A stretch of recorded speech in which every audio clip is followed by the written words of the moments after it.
ustalar tomonidan beriladigan eng qiziq savol: Rubin ko'llerini unaqa qilding deyishadi. O'rtoqlar, maslinniy kraskaga ham aralashadi deyishyapti. Bilasizlarki, agar ko'ller maslinniy kraskaga aralashmasa, u ko'ller emas hisoblanadi. O'rtoqlar, mana tayyorlab olganimizda maslinniy kraska kidikyaptimi, sizlar ko'ringlar. Xo'p, xuddi shu maslinniy kraskamizga biz rang qo'shib aralashtirib ko'rsatib beramiz.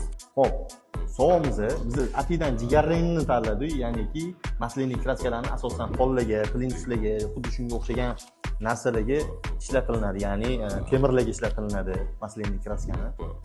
Maslinniy kraska nima deb tushunmaganlar bo'lsa, emaliviy kraska bo'ladi. Vadim bo'lsa bo'lmaydi, aynan razbavitel bilan aralashtiriladigan maslinniy kraskamiz.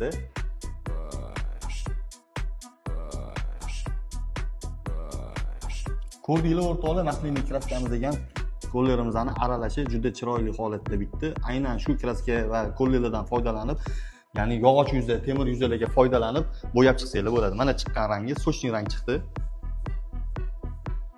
Ushbu kraskamizda 36 xil pozitsiyadan iborat bo'lib, mana shu yerda har bitta ko'rsatilgan pozitsiya birga bir chiqazib beriladi. Xullas, foydalanadigan joyi. Profilga obuna bo'lib qo'yish esdan chiqmasin. Zajgayin.